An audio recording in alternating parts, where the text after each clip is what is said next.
அனைவருக்கும் வணக்கம். நான் ஆசிரியர் திருமதி பிரேமா. மீண்டும் உங்களை சந்திப்பதில் மகிழ்ச்சி. சரி, இன்று இந்த காணொளி எதனை பற்றியதுன்னா, இந்த பிபிடியில் நம்ம தமிழ் மொழியை எப்படி கொண்டு வர்றது, அதுவும் இல்லாமல் அதை எப்படி பிரிண்ட் பண்ணுறது அப்படின்றத பார்ப்போம். சரி, முதல்ல நான் எக்ஸலை ஓப்பன் பண்ணிக்கிறேன். இதை நான் பிபிகே வெப்சைட்லேருந்து டவுன்லோட் பண்ணிவிட்டு அதுக்கப்புறம் என்னுடைய மாணவர்களோட பிபிடியோட மார்க்ஸ் எல்லாமே எடிட் பண்ணி போட்டாச்சு. இதற்கப்புறம் நம்ம லப்போரான் மூரேட்டு நம்ம கிளிக் பண்ணணும். சரி, இங்கே நீங்கள் பார்த்தீங்கன்னா லப்போரான் மூரேட்டில் மற்ற சப்ஜெக்ட்லாம் வரும். உதாரணத்திற்கு பாஷா அராப் அதெல்லாம் வரும். அடுத்து பாஷா சீனா இந்த மாதிரிலாம் காமிக்கும். ஆனால் பாஷா தமிழ் அதில் இருக்காது.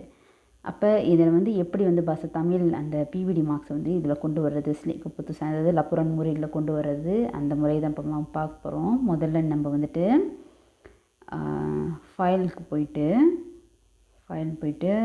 எக்ஸ்போர்ட் இதை தட்டணும். அதுக்கப்புறம் சேஞ்ச் ஃபைல் டைப் அதை தட்டுங்க. அதன் பிறகு மேக்ரோ எனேபிள் ஒர்க் புக் இருக்கு இல்லையா, அதை தட்டிடுங்க. அதுக்கப்புறம் சேவ் ஆஸ் இந்த ஃபைலை தனியாக உங்களுடைய பெயரில் நீங்கள் சேவ் பண்ணி வச்சிடலாம்.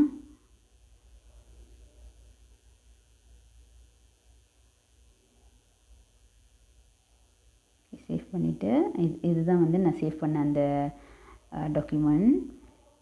இப்போ பார்த்தீங்கன்னா அதே மாதிரி அந்த திடபுர்கனான அந்த சப்ஜெக்ட்லாம் வரும். இப்போ நீங்கள் இந்த இடத்துல கிமாஸ்கினின்னு இருக்கு இல்லையா, இதை நீங்கள் கிளிக் பண்ணணும்.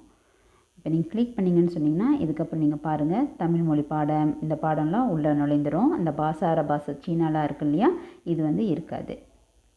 நம்ம இங்கே மொழிகள் கூட நம்ம பிளே பண்ணிக்கலாம். சரிங்களா, பாஷா மலாயூ இருக்குது, பாஷா சீனா இருக்குது. உதாரணத்திற்கு இங்கே பாருங்கள், சீன மொழியில் இந்த விளக்கங்கள் எல்லாம் மாறிவிடும். அதே நம்ம தமிழ் மொழியை பிளே பண்ணோன்னு சொன்னால் இந்த விளக்கங்கள் தமிழ் மொழியில் காண்பிப்போம். சரிங்களா, இப்போ இந்த பிபிடியை நம்ம பிரிண்ட் பண்ணிக்கலாம். 2 பக்கங்கள் காமிக்குது. இதை நம்ம ஒரு பக்கமாக மாற்றணும். இங்கே போயிட்டு நம்ம ஃபிட் ஷீட் ஒன் பேஜ்னு இருக்கும். அதை நம்ம கிளிக் பண்ணோம்னா இங்கே பார்த்தீங்கன்னா ஒரு பக்கத்தில் இந்த ஸ்லிப்பை கொண்டு வந்துருச்சு லப்போரான் மூரேட்டை. இதுக்கப்புறம் நம்ம இதை பிரிண்ட் பண்ணிக்கலாம். சரி, இந்த காணொளி உங்களுக்கு பிடித்திருந்தால் லைக் பண்ணுங்கள், ஷேர் பண்ணுங்கள், கமெண்ட் பண்ணுங்கள், சப்ஸ்கிரைப் பண்ண மறந்துடாதீங்க. நன்றி.